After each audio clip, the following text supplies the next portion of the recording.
Good morning. My name is Joan Stack, and I am the curator of art collections at the State Historical Society of Missouri here at the Center for Missouri Studies in Columbia, Missouri. And I am here to present a talk, 10 Missouri artworks that help us understand our history. Artworks can function like time machines, transporting us into the past as they engage our intellects and our imaginations. So they're really a wonderful thing. Art can really bring the past to life.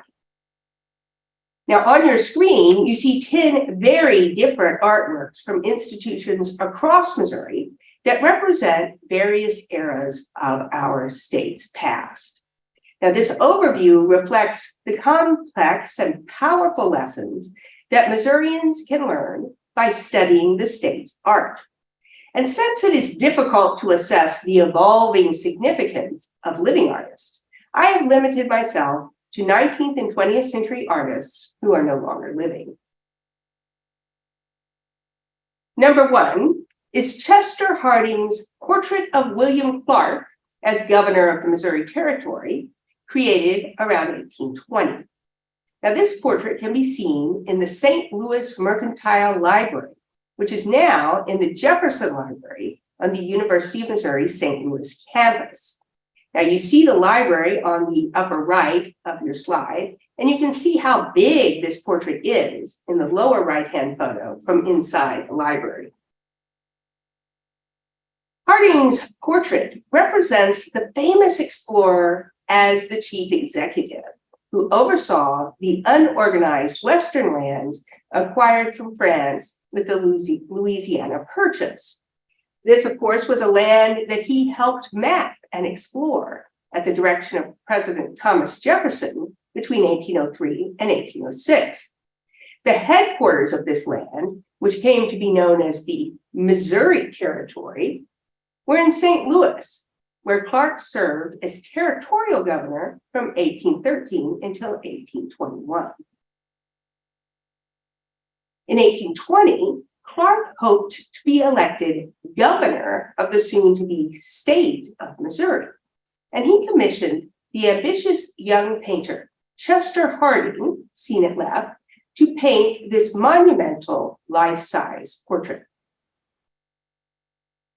The composition recalls portraits of other political leaders of the era, in particular, Gilbert Stuart's 1796 Lansdowne portrait of President George Washington. Like Stuart's Washington, Harding's Clark seems to have just risen from his office chair as a curtain of imperial scarlet is pulled back to reveal a landscape. While Stuart shows us a sky with the optimistic promise of a rainbow behind the first president, look closely at the right-hand corner of this slide, Harding represents a river landscape behind Clark. Harding's exterior scene reflects William Clark's past and present. Verdant woodlands line the banks of what appears to be the confluence of two rivers, likely meant to be seen as the Mississippi and the Missouri confluence, a few miles from Clark's St. Louis office. One river, presumably the Missouri, flows from the direction of a rugged mountain range on the horizon. Now, we know that there are no mountain ranges in Missouri, but this landscape element is likely symbolic of the Rocky Mountains that Clark encountered during his journey west with the Corps of Discovery. While the landscape reflects Clark's legacy as an explorer, the foreground reflects his new role as a statesman. He rests his hand on a book, while letters, portfolios, and writing paraphernalia reflect his active role as an elite power broker in the economic and diplomatic life of the territory. Unfortunately for Clark, he lost his bid to become the state of Missouri's first governor. But he continued to be involved in the governance of the territory becoming superintendent of Indian Affairs under President Monroe, a position he held until his death in 1838. So, from territorial Missouri, we turn to the original inhabitants of the territory with artwork number 2, Missouri Indian, Oto Indian, and Chief of the Poncas, an 1839 hand-colored aquatine engraving after Carl Bodmer's 1834 drawing. The hand-colored print reproduces 3 separate portrait wash drawings created from life by the Swiss artist Carl Bodmer during his exploration of the Missouri River and its environs with Prince Maximilian of Wee in 1833-1834. And you see here the original drawings from the expedition, now housed in the Joslin Museum in Omaha, Nebraska. It is an accident of history that among Euro-Americans, Bodmer's portrait of Mahikacha, a young Missouri Indian who was neither chief nor diplomat, has for many come to represent the native nation that gave the modern state of Missouri its name. Bodmer is one of only a few 19th century portrait artists who represented a member of the ancient Missouri nation. The Missouri people called themselves Neatache, meaning people of the river's mouth, but we now know them today by an anglicized version of their Algonquin name, Missouri, meaning people of the big canoes.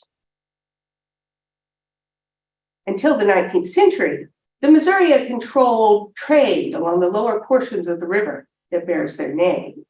And you see that territory identified here on an 1814 map. After their population was decimated by war and disease, many of the survivors joined with their relatives, the Oto, who occupied areas of what is now northwestern Missouri, as well as parts of present-day Kansas, Nebraska, and Iowa. In 1887, the Oto Missouri were removed to present-day Oklahoma, where their nation continues as a vibrant home to at least 3,000 active members of the tribe. And this is Dr. Aaron Gahaga, one of the last people who was still fluent in the Missouri language. And I had the pleasure of meeting Dr. Gahaga when he spoke at the University of Missouri back in 2014. But sadly, he has since passed, but others continue to preserve the language and traditions of the Missouri nation, including Dr. Gahaga's son. We move beyond the age of early statehood to the steamboat era with number 3, George Caleb Bingham's The Woodboat of 1850, which is now in the St. Louis Art Museum, which you see at left. Bingham sold the woodboat to New York's American Art Union in 1850. There it was displayed in that institution's famous Free Gallery, where thousands of New Yorkers saw it in the course of the year. For these viewers, this Missouri genre scene represented the exotic working people and landscape of the Western frontier. Woodboats were the gas stations of the riverboat age. The engines of the giant steamboats required huge amounts of timber. Entrepreneurial Missourians could make their living cutting down trees and selling the wood that supplied these boats with fuel. Bingham not only shows us the wood, but he also shows us the tree-covered bluffs of the Missouri River, which provided the timber. The woodboat is thus a picture about American commerce and enterprise. The standing central figure of the painting is its hero, and he looks directly out at us, establishing a psychological connection that crosses boundaries of space and time. He is a common laborer, but his physique and classical pose endow him with the robust dignity of an ancient Greek athlete. And here I show you a famous example of such an athlete, Polyclitus's Doryphorus, or spear bearer. With the cross-legged pose, Bingham quotes a well-known posture in Greek and Roman art. And I show you a couple of examples at center. But Bingham would have known the pose not from original sculptures, but from 19th century engravings, like the one you see at the far right. And this sculpture depicts the Greco-Roman sculpture of Hercules in the guise of a faun at the Vatican Museum. The powerful and virile form of the central boatman, together with the fertile landscape behind him, reflect the fecundity of Missouri's human and natural resources. Indeed, the three central figures suggest the generational promise and potential of this new state.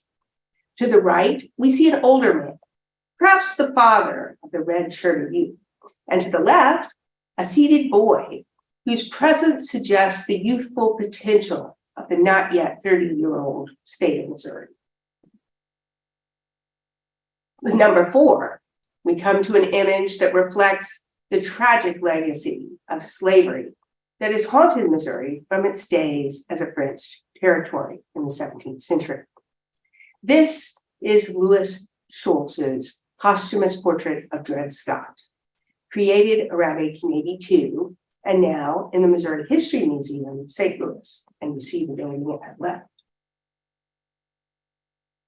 The painting honors a Virginia-born enslaved man who came to St. Louis in 1830, 9 years after Missouri entered the Union as a slave state. There, Scott was sold to a military physician named John Emerson, whose household traveled to the free state of Illinois and the free territory of Wisconsin between 1836 and 1840. Scott eventually returned to Missouri with Emerson, who died in 1843. In the 1840s, Missouri law generally held that once an enslaved person lived as a free individual in free territory, he or she became a free person. So in 1846, Scott filed a freedom suit in St. Louis against Emerson's heirs on behalf of himself and his family, arguing that the family's long residence in states and territories that outlawed slavery had made them free people. Scott's fate was finally determined in the infamous Supreme Court ruling of March 6, 1857, when the Supreme Court ruled against Scott. Chief Justice Roger Taney, seen here, declared that enslaved African Americans were property, devoid of citizenship, even when they resided in free states. The decision divided the nation, and Scott's name was known throughout the US. Anti-slavery supporters of Scott rallied to raise money to buy the family's freedom. And on May 26, 1857, the Scotts received their freedom papers. And at the end of June, an interview with Scott and his wife appeared in the nationally syndicated weekly Frank Leslie's Illustrated newspaper. The front page story was illustrated with a wood-engraved portrait of Scott based on the 1857 photograph by John H. Fitzgibbon, which is also now in the Missouri History Museum's collection. Scott sadly passed away just over a year later on September 17, 1858. Schultz's portrait is based on the Fitzgibbon photograph, formerly in the possession of Mary L. Barnum, widow of Scott's former employer. The date of the painting is unclear, but numerous newspaper reports, including one in the New York Times, indicate that the portrait was donated to the Missouri Historical Society, the parent organization of the Missouri History Museum, in April of 1882. St. Louisan James Milton Turner, who you see at left, the first African-American to serve in the U.S. Diplomatic Corps as ambassador to Liberia under President Grant, spoke at the public event that celebrated the acquisition of the Dred Scott portrait at the Missouri Historical Society. His presence at the ceremony honored the ongoing contributions African Americans had made to Missouri's history and the history of the nation. According to the 1882 newspaper reports, the Dred Scott portrait was hung in a place of honor next to those of other important Missouri. Its placement honored and recognized this civil rights pioneer. And from Dred Scott, we move forward to the Civil War and the fate of slavery in Missouri with George Caleb Bingham's General Order Number 11. This version, dating to 1869-1870, is on display in our SHSMO gallery. So please come and see it. Our gallery is free and open to the public. The story of the painting is complex, and I could go on for hours about it, but for the sake of time, let's begin in January of 1862, when the artist George Caleb Bingham is appointed treasurer of the state of Missouri by Unionist Hamilton Gamble. He moves to Jefferson City, leaving his Kansas City home vacant. While serving as treasurer, he makes his Unionist sentiments known in a letter to his sister, encouraging his nephews to side with the Union, writing, quote, "If my nephews follow my advice, they will volunteer in the service of the U.S. This is the best thing they can now do for themselves and country. If they associate with secessionists and believe their statements, they will likely side with treason. I would suffer death sooner than counsel them to dishonor." Now, after the Battle of Pea Ridge in 1862, the Union had essentially pushed the Confederate Army out of Missouri. However, guerrilla fighters on both sides continued to terrorize the state. Kansas Jayhawkers fight an underground war for the Union, and Missouri bushwhackers commit terrorist acts in support of the Confederacy. Most guerrillas are not controlled by the military. They ruthlessly vandalize public property, loot farms, burn homes, and murder civilians. Moreover, the Kansas state militia units near the western border are poorly monitored. Some Jayhawkers are in the militia. Atrocities occur on all sides. Neighbors throughout Missouri cannot trust one another. Declarations of loyalty on either side can get you killed. By the summer of 1863, civilians become both willing and unwilling participants in a war of insurgency in Missouri. Many provide food, shelter, and supplies to the guerrillas on both sides, sometimes due to shared loyalties, but sometimes due to Christian charity, and sometimes due to intimidation. In an attempt to control supply lines to the guerrillas, Union General Schofield authorizes General Thomas Ewing in Kansas City to arrest the wives, sisters, and female relatives of known guerrillas. Ewing does not put the women in a prison with the men, but instead commandeers an empty home to serve as a detention center for these women. Guess whose empty house he commandeers? The Kansas City home of the absent George Caleb Bingham. Soldiers overcrowd the house, and on August 13, 1863, the Bingham home / women's prison in Kansas City collapses. killing 4 women, including the 14-year-old sister of guerrilla leader Bloody Bill Anderson. And this is a marker marking the site where this happened. On August 21st, Bloody Bill joins William Quantrill's guerrillas to attack Lawrence, Kansas, a raid originally planned in retaliation for Union massacres. The collapse of the prison, however, further angers the guerrillas, who supposedly shouted, "Remember the women of Kansas City," during their murderous rampage, which left nearly 200 men and boys dead. Quantrill's raid is big news nationally. Ewing is under pressure from Schofield and the federal government to find a new way to get the guerrillas and their suppliers out of Western Missouri. On August 25th, he issues an evacuation order, known as Order Number 11. In summary, the order reads, all persons living in Jackson, Cass, and Bates counties and parts of Vernon County are hereby ordered to remove from their present places of residence within 15 days. All grain and hay in the field found after the 9th day of September next will be destroyed.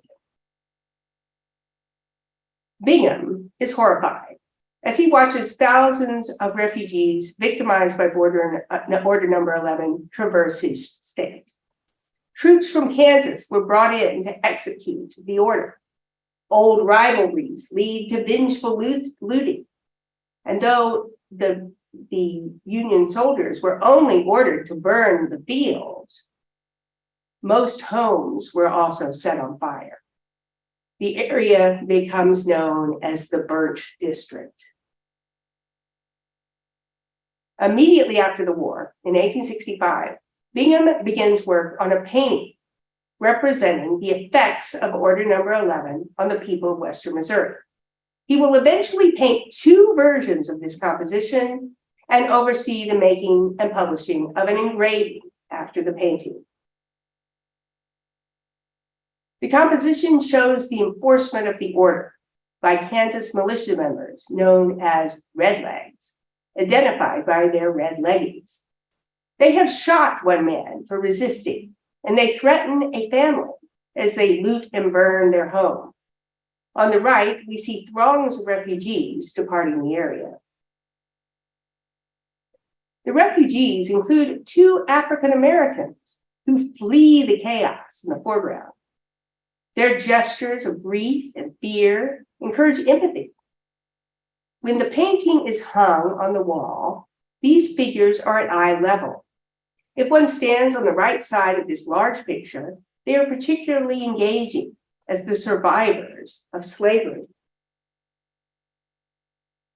They exhibit great courage as they self-emancipate and face the danger and uncertainty of guerrilla-infested, war-torn Missouri, where escaped enslaved people were often targets for assassination by bushwhackers.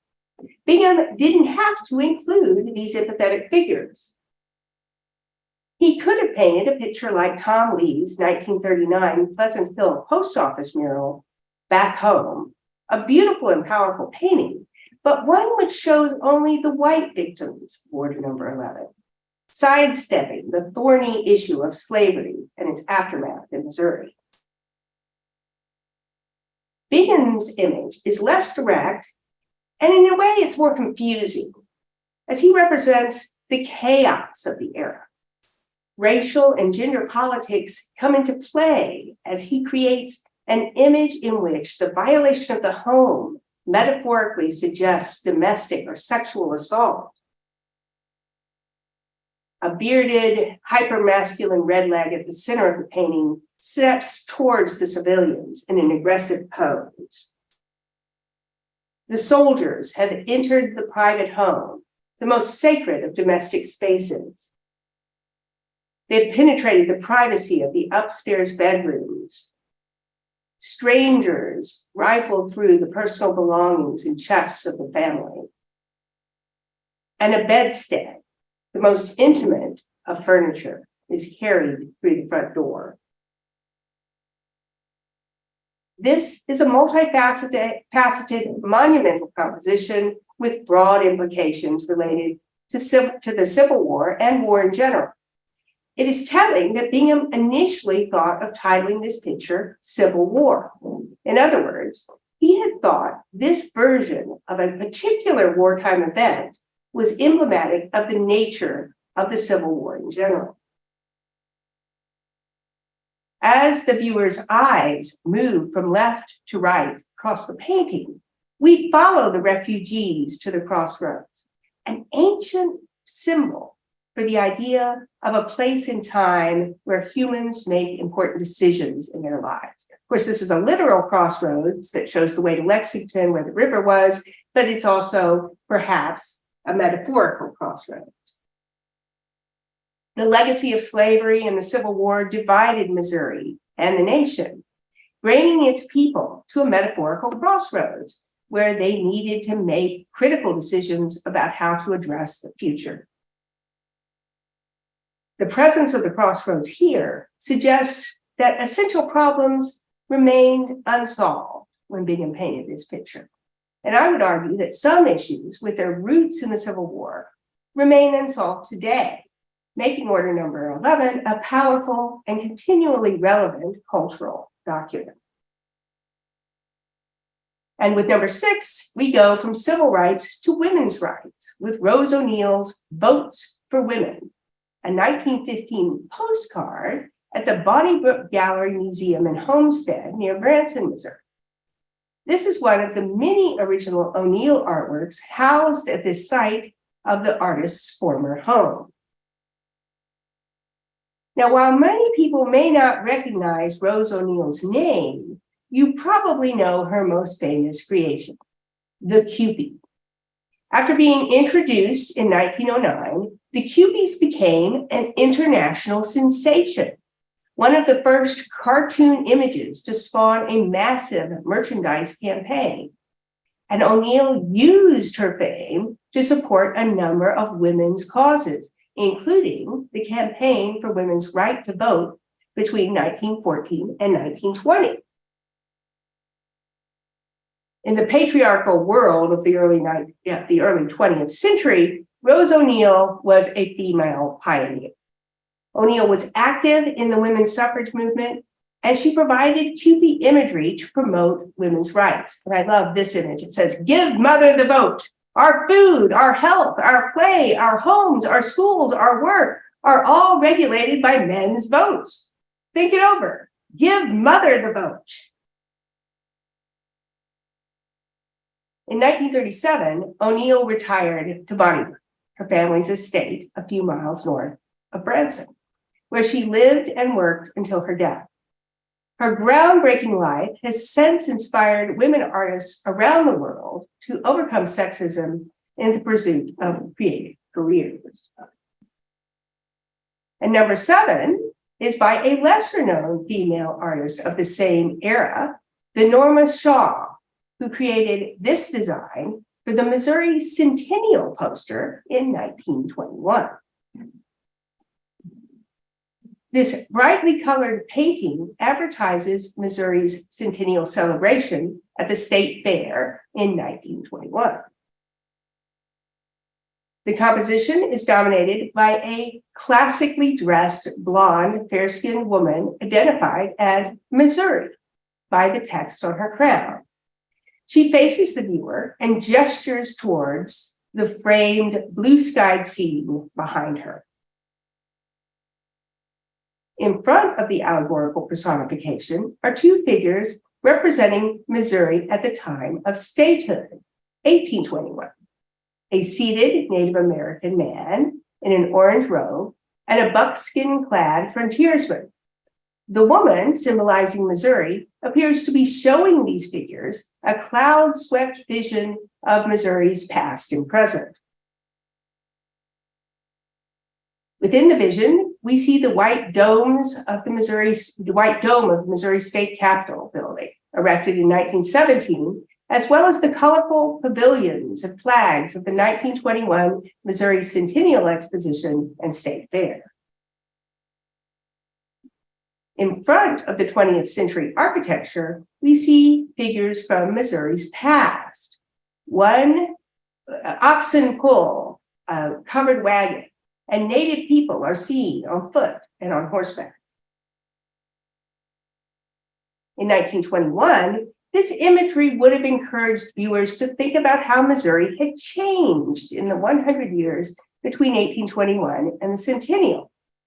The allegorical figure of Missouri points towards a vision of perceived progress, as the domed edifice of the state's capital embodies the growth of Jeffersonian democracy in Missouri. But despite the graphic beauty of Shaw's design, the imagery reflects an outdated conception of Missouri and its history. Today, the Greco-Roman figure of Missouri seems an odd personification of a multiracial and multi-ethnic state. Moreover, the implication that colonization led to progress in the first 100 years of statehood ignores the difficulties faced by the indigenous people and African Americans of the state. Indeed, despite having made major contributions to the growth of Missouri's culture and economy, no Missourian of African descent is pictured. Now, one might assume that in 1921, this vision simply reflected the common understanding of Missouri's history in the first half of the 20th century, which in the whole is true, but just 15 years later, in 1936, the artist Thomas Hart Benton presented a much more multi-ethnic and nuanced historical vision with his mural, The Social History of Missouri, in the House Lounge of the Missouri State Capitol in Jefferson City. And this is number 8 in our list. And I want to focus on the south wall, which you see here, which is particularly innovative. But first, I just want to show you the mural as a whole. It's a spectacularly ambitious mural, which presents this fluid and dynamic historical continuum that wraps around the large room. And these fish-eyed and panoramic images give you some idea of how viewers are surrounded on all sides by Benton's mural when they are in the House Lounge. But I suggest you go and see it in person. It too is free to visit. Its treatment of the subject matter thrilled many spectators when it was unveiled, but it also incited controversy with other people. Unlike the 1921 centennial poster and other popular images of Missouri's history, Bingham's painting did not represent lofty allegorical concepts or idealized images of progress. Instead, the artist presented a complex vision of Missouri's history that included unsavory aspects such as slavery, the persecution of the Mormons, a lynching, and more. Benton organized his mural into 3 historical epics, each occupying a wall. Particularly groundbreaking was the South Wall, representing St. Louis and Kansas City in the modern era. And here, Benton pictured an interracial vision of the people whose work fueled Missouri's urban culture and economy. Everyday Missourians become the state's heroes as 2 monumental figures of muscular laborers, a white brewer and a black slaughterhouse worker, frame the doorway. Behind and beside them are workers of all kinds, including a surprising number of women. We see female garment workers, secretaries, teachers with school kids, and even burlesque dancers. We also see reflections of the suffering of the poor, as well as evidence of systemic and state-sanctioned racism. Jobless white men warm themselves by a campfire. A Black woman scavenges for coal at a railway station. And a segregated white audience enjoys the music of a Black jazz band. Finally, over the doorway, a Black woman shoots her abusive, unfaithful lover in a scene from the song Frankie and Johnny. Written at the turn of the century as Frankie and Albert, This song was a popular ditty by a Black St. Louis songwriter named Bill Dooley. The lyrics describe an event in St. Louis's African American community, which took place in 1899. A Black woman, Frankie Baker, shot Albert Britt, who was abusing her. At the trial in November of 1899, she testified that Britt had beaten her and had pulled a knife on her just before she shot him. Judge Willis Henry Clark ruled that she shot Britt in self-defense and declared her not guilty. Dooley's song was popular in St. Louis and was eventually adopted by white musicians into a version renamed Frankie and Johnny. The song became so well known that Frankie Baker eventually left St. Louis to escape the public notoriety. So she actually died in Portland, Oregon in 1952. Benton called the 3 vignettes he painted over the doorway of his murals Missouri mythology. This trio of pictures depict Missouri stories that writers, artists, and musicians had elevated to the status of legends. Mark Twain's classic tale, Huckleberry Finn, is over the door to the Speaker of the House's office. The outlaw Jesse James, who had gained mythic status by the 1930s, appears over the door to the halls of the Capitol. And over the final door, we see Frankie and Johnny / Albert, a real-life couple whose story inspired a ballad that explores the complexities of gender dynamics, violence, love, and death.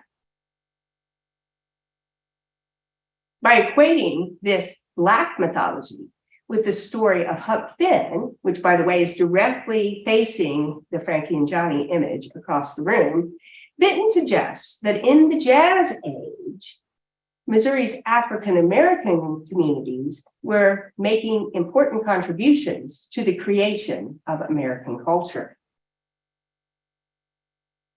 From the 1930s, we move forward to the 1950s and to the elevation of a Missourian to the office of the presidency. And here you see Greta Kempton's Portrait of the Truman Family from 1952, which you can view in the State Historical Society of Missouri's art gallery. The picture's Austrian-born portraitist, Greta Kempton, gained fame painting the elite of Washington, D.C. in the 1940s and 50s. Known for wearing stylish new look and classic fashions while at the easel, Kempton painted multiple portraits of President Harry S. Truman and his family. In 1952, this triple portrait was painted, and it is one of her most ambitious pictures. Kempton created an optimistic post-war image by representing the Missouri president with his family. They are seated outside, backed by sky and encircled by verdant foliage. The image suggests that the Truman era is one of peace, prosperity, and growth, obviously coming right after World War II. The president reads a newspaper, connecting him with current events and the wider world, while his wife Bess holds a bouquet of daisies and appears lost in thought. The bouquet of daisies connects Bess with her daughter, Margaret. The word Marguerite is French for daisy. Margaret poses behind her mother in a patriotic and stylish red, white, and blue ensemble. As the only figure making psychological contact with the viewer, Margaret's youthful presence can be seen as a hopeful reflection of America's future, as she looks out at the viewer with a direct and friendly gaze. And the Truman portrait's post-war optimism is an apt segue to our 10th artwork, Donald Judd's Large Stack, from 1968 in the Nelson Atkins Museum of Art in Kansas City. And you see the building at left. It is easy to overlook how Judd's sculpture reflects aspects of Missouri's 20th century history. Yet Judd was born in Excelsior Springs, Missouri, and he spent his formative years in Kansas City and other Midwestern towns. And here you see him. He was a prolific writer and critic. He wrote that his youthful experiences in Kansas City and other towns in the Midwest led him to value the practical and the utilitarian objects and architecture of 19th and 20th century American art, utilitarian art of the Midwest. He was inspired by American agriculture and industry, from woolen mills, and he particularly admired Watkins Mill, which you see here, which was near his hometown of Excelsior Springs, to steel barns and superhighways. His 1963 essay, Kansas City Report, celebrates the aesthetics of Missouri's vernacular and functional architecture. For Judd, such utilitarian forms represented the building blocks of America. Here, 10 identical rectilinear solids of the large stack are made from industrial steel and plexiglass. They're stacked at regular intervals to form a ladder-like assemblage, a sculpture that recalls the mundane elegance of 1960s industrial design. Stainless industrial steel is an intrinsically beautiful material that we see so often that we frequently ignore it as we encounter it in our daily lives. And here you see a contemporary stainless steel kitchen and some stainless steel shelving in a walk-in cooler. Judd likely hoped visitors to the Nelson Atkins would intuitively associate large stack with the familiar materials and fixtures that they encountered in their everyday lives. He may have hoped that seeing these materials as art objects would lead to a wider appreciation of the beauty of utilitarian creations. And with that, we conclude our discussion of 10 Missouri artworks that help us understand our history. We have gone from indigenous Missourians to Missouri's first president, and from traditional portraiture of the 20th century to minimalism, all of which showcase the diversity of our rich state. And I want to thank you all for listening today, and I would be happy to field any questions. My colleague Beth Pike is here with me, and she will read out to me some of the questions that appear in the chat. Yes, thanks, Joan, for that wonderful presentation. Again, we do invite you, if you have any questions, just put them in the Q&A and I will relay those to Joan.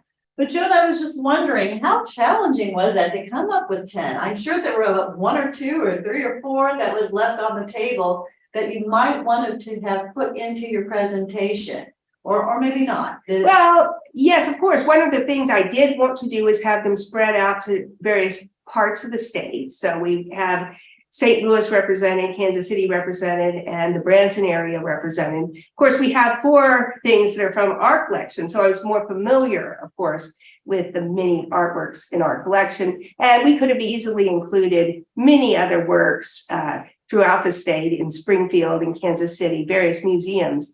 So it was tough, but I was looking for also artworks that dealt with some of these major issues, such as slavery, women's suffrage, those sorts of issues. I wanted to cover those because I feel like they're so important in Missouri's history and that historical legacy that even affects us today. So Joan, Richard asked, were there any major differences in the 2 versions of Order Number 11? There aren't very many major differences. One of the differences that people enjoy when they come to the State Historical Society of Missouri is that the first version, which now hangs in the Cincinnati Museum of Art, is painted on canvas. And in fact, Bingham couldn't find a large enough canvas, so he had to stitch a couple of canvases together. He didn't really like that solution. He wanted a high quality canvas, and it didn't seem available to him. This is immediately after the Civil War. There's sort of an economic crisis at the time. So for the second version, he actually uses a linen tablecloth.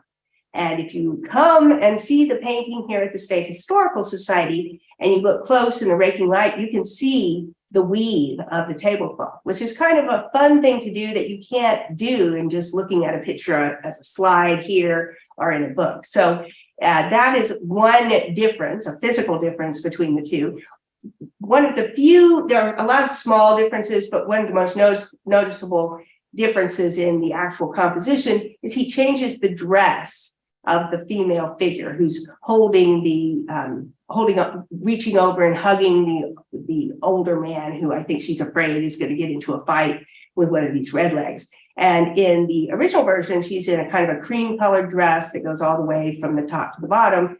And in the second version, she's wearing a kind of a tunic, a white tunic with a blue skirt. And so it's a little bit different. Also, speaking of order number 11, this question comes from Sylvia. What is the difference between the Jayhawkers and the Redlegs?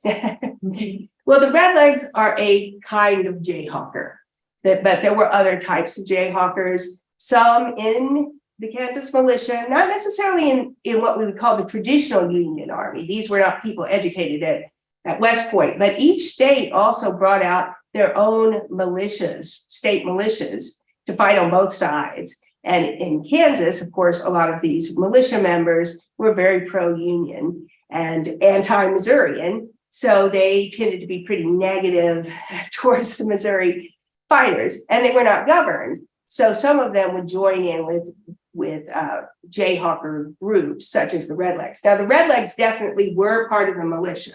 So they were militia members who also were sympathetic with the irregular Jayhawkers. So Jayhawkers just kind of covers the whole group of people who were participating in these, what we would call insurgent or terrorist type acts, not regular army attacks.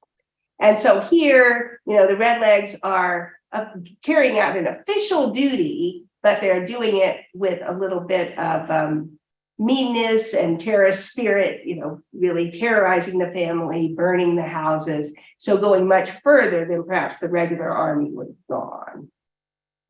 And Linda is asking, are there works of art that represent the immigrant groups that came to Missouri in the 19th century?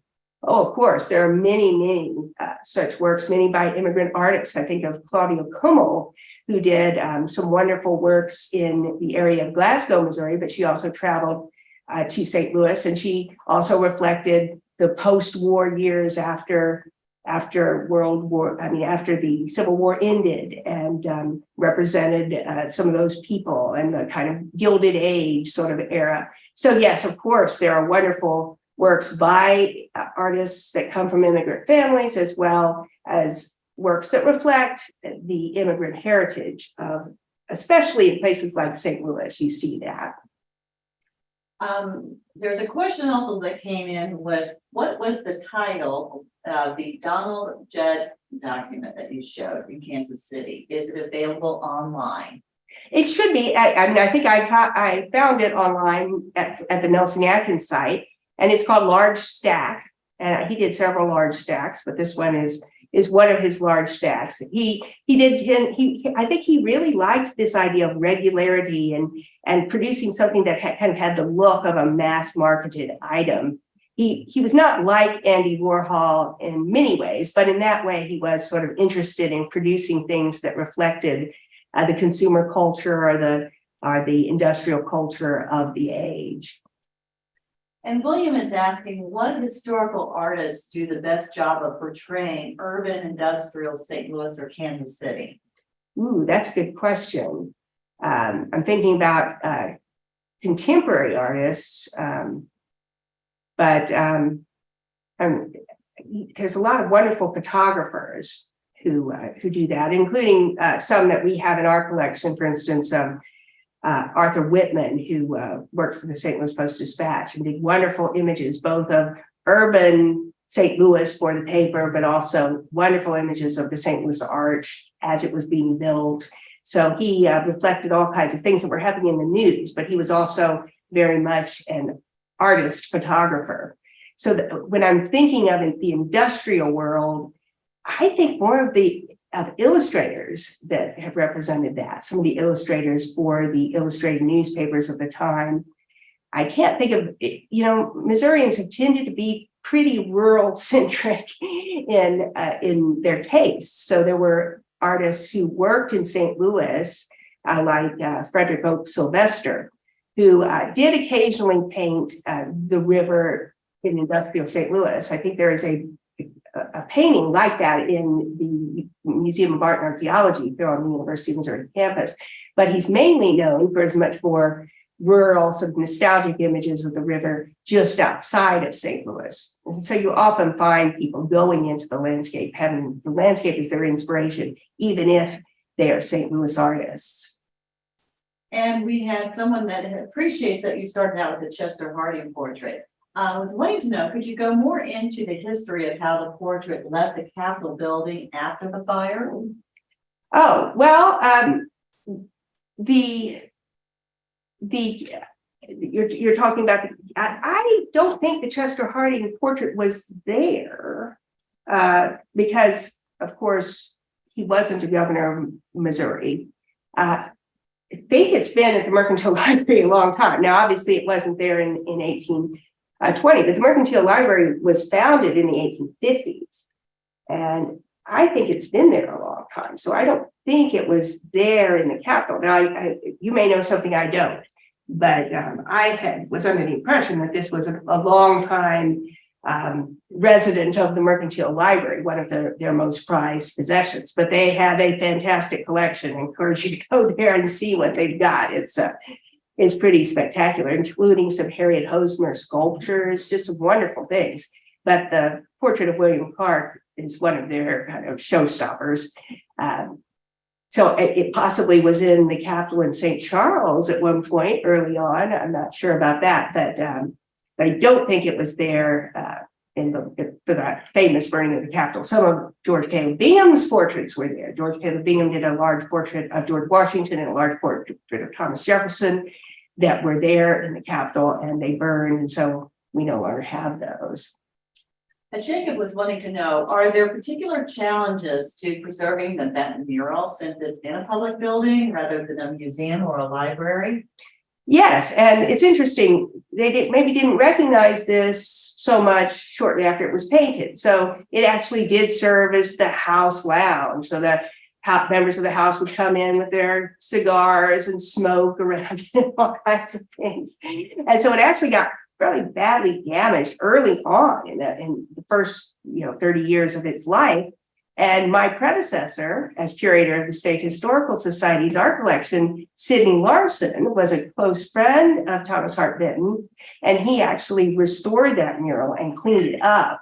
And in the 70s, I believe, maybe started in the late 60s, but I think it was in the 70s that Sid Larson did that work. And so he cleaned a lot of the muck off the mural. Of course, more recently, I think somebody was drawing, holding up a piece of paper and drawing against the mural. There's the challenge of how do you police that, because it is a public thing, and Benton would have wanted the public to see it. That's the point. So the public is allowed in, and usually there's somebody with them, but because of the kind of nature of the room, it's not as secure perhaps as our museum objects are. And again, but I think they work at that. They don't you don't go in without there actually being somebody else in the room, and hopefully they can police people doing things that might damage the mural. Yes. Peggy wanted to know a little bit about the Bingham House in Kansas City.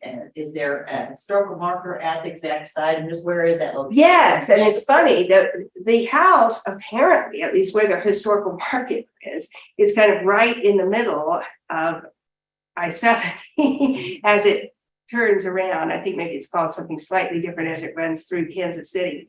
I took a picture of it. I should have maybe included it. And you can see the Kansas City Star building right there. And it's kind of in a median. And so it would be very hard to go and look at directly because you'd have to cross over into I-70, get in that median and look at it. But that's where it was. And so unfortunately, it came down a long time ago. The big Bingham Wagner estate in Independence, Missouri was another home that Bingham had in that region. And you can still tour that property. It's much changed from the time that Bingham was there. And of course, there's Bingham's house in Arrow Rock, which is much closer to reflecting what it looked like when Bingham was there in the 1830s. Kate is asking, do you know of any particular Ozark-based art if she was to create a lesson plan based on some of these pieces? Ooh, let me think. Yeah, Ozark based. I mean, we have some in our collection, but they don't tend to be major famous artists. Probably the most famous artist connected with that period or connected with the Ozarks is Rose O'Neal. But she did live in the Ozarks and did much of her later work in that region. And she loved the landscape there and was very much inspired by it. Thomas Hart Benton also did work down there. We have a really beautiful drawing by him of the Ozarks. And he did some work. Well, he really enjoyed going on what we now call a float trip down in the Ozarks. So there's some painting that reflects that, some paintings and drawings. So those were the ones I would start with. Of course, there are lesser known artists, and if you want to get in touch with me, I can give you some names.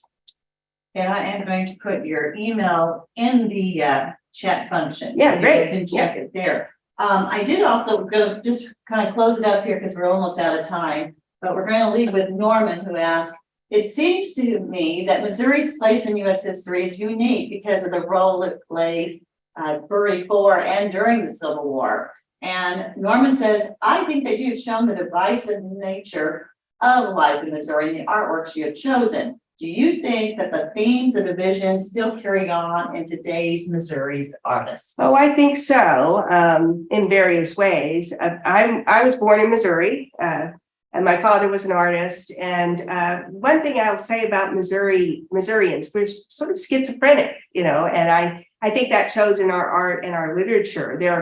You probably couldn't have had anybody but Mark Twain write something like Huckleberry Finn, because he can kind of see both sides of the kind of schizophrenic nature of the entire nation. So we're a crossroads of a nation, and we have elements that you find in the North and the South and the East and the West are all kind of mingled here and have been for a long time. So we continue to have some what you might call very progressive artists coming out of Missouri. We have very conservative art, more naturalistic, photorealism type art, illustration, all kinds of stuff coming out of here. And that may be something that reflects our kind of complexities as a state.